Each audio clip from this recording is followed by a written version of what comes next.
के अंदर है, फिर जजों ने भी इस्तीफे दे दिए जो आपको पसंद नहीं थे। तो आप ये कह सकते हैं कि एक ऐसा सिस्टम इंस्टॉल हो गया है जहां पे आपकी स्टेबिलिटी आपको अपनी गवर्नमेंट की नजर आ रही है, लेकिन अगर देखा जाए मईशत के उसके अंदर तो वहां तो कोई स्टेबिलिटी अभी तक हमें नजर नहीं आती। आपने पता नहीं कौन सी अखबार में या टीवी पे मईशत देखी है, वरना अगर मैं आपको फैक्ट एंड फिगर्स बताऊं तो डिफॉल्ट के दहाने के ऊपर खड़े थे, एलसीआं खुलना बंद हो चुकी थी, एक्सपोर्टर जो है वो कारोबार बंद करके घर चला गया था कि मैं किस रेट के ऊपर एक्सपोर्ट करूं। डॉलर आज 300 का है, कल 320 का होगा, परसों 350 का होगा। तो उस नहज से हम आए हैं जहां पे करंट अकाउंट डेफिसिट कम हुआ है। महंगाई जो 38% पे चली गई थी वो 4% पे आई है। शरह सूद इंटरेस्ट रेट जिसे कहते हैं वो 22% से 11% पे आया है, विच इनकरेजेस बिजनेसेस, जिससे पैसा पंप इन होता है इकोनॉमी में, खुशहाली आती है, कारोबारी लोग पैसा लगाते हैं, वो बैंकों से पैसा निकाल के कारोबार में लगाते हैं। इसी तरह रेमिटेंसेस का रिकॉर्ड टूटा है। बैरून मुल्क पाकिस्तानियों ने सिर्फ अक्टूबर के महीने में 3.4 अरब डॉलर पाकिस्तान भेजे हैं, जो पिछले साल के मुकाबले में 11% ज्यादा हैं। और इसके अलावा ज़र मुबादला के ज़खायर रिकॉर्ड हाईएस्ट पे हैं, जो तरीके इंसाफ के दौर में लोएस्ट पे चले गए थे।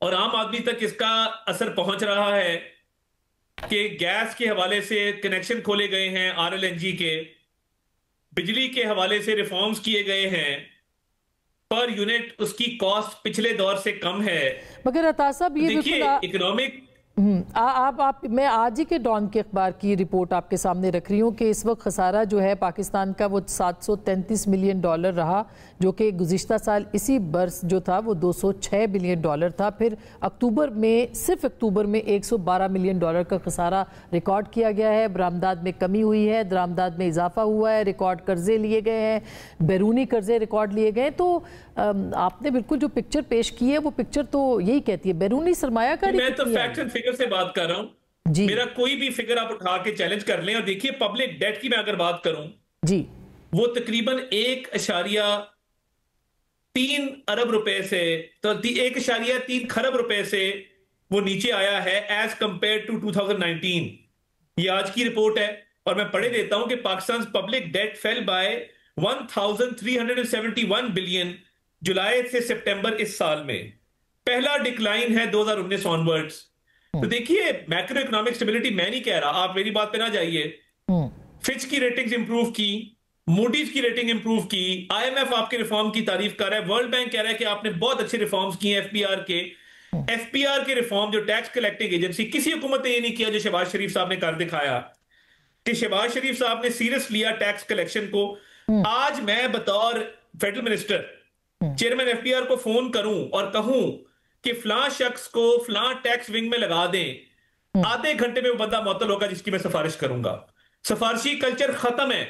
मेरे पास कोई आए और बतौर वजीर में से सिफारिश करवाए, मैं गारंटी करता हूं वो मुअत्तल होगा अगर वो सिफारिश करवाएगा। बिल्कुल उस पे आईटी के बहुत अच्छे काम भी मैं एक अर्ज करूं ना, आईटी के सिस्टम लगाए गए हैं और वर्ल्ड बैंक में तालियां बजी हैं। मिस्र और दीगर ममालिक ने कहा है जो पाकिस्तान ने रिफॉर्म किए हैं एफबीआर के, शहबाज शरीफ की गवर्नमेंट ने, वो लायके तहसीन है, हमें इसका मॉडल हम स्टडी करना चाहते हैं। देखिए इंपोर्ट एक्सपोर्ट्स में उतार चढ़ाव आता रहता है, कभी एक्सपोर्ट बढ़ती है कभी इंपोर्ट बढ़ती है, उसकी वजूहात हैं। रॉ मटेरियल आता है मुल्क में, 100 और चीजें।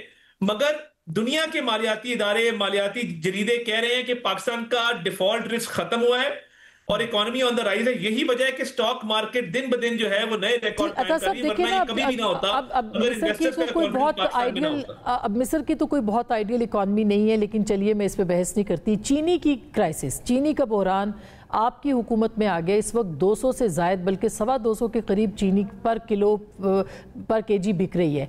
आप नहीं समझते कि ये बहरान क्यों आपकी हुकूमत के अंदर आया और एक अरसे से है? काश्तकार अलग रो रहे हैं, फिर भी आप ये कहते हैं कि ये गवर्नेंस का फेलियर नहीं है।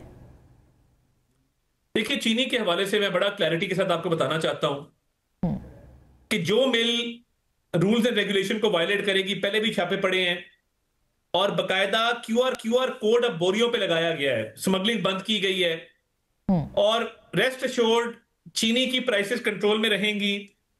मैं आपको अश्योर करवा रहा हूं on behalf of the government. और जो खिलाफ वर्जी करेगा लास्ट टाइम भी डीलर से लेके होलसेलर से लेके मिलों तक गिरफ्तारियां अमल में आई थी। मुल्क में गन्ना भी मौजूद है, चीनी भी मौजूद है, शॉर्टेज नहीं है, और जो मसनूई किल्लत पैदा करने की कोशिश कर रहे हैं इनके खिलाफ भरपूर एक्शन लिया जाएगा। इंशाल्लाह ये प्राइसेस नीचे आएंगी। किसी को ये काबिल कबूल नहीं है कि प्राइसेस बढ़े, और उसकी वजह भी कोई नहीं है कि प्राइसेस जो है वो इंक्रीज हो। ये कुछ लोग इसके पीछे लगे हुए हैं, उनका भरपूर जो है वो सीधे बाप किया जाएगा। और मैं आई एश्योर यू मुकम्मल तौर पे जल्दी ये कोई डेडलाइन आपने रखी है कि कब तक किया जाएगा इनका पीछा? और इनको देखिए, क्रशिंग कुछ मिल्स ने क्रशिंग स्टार्ट कर दी है, तो बहुत जल्द इंशाल्लाह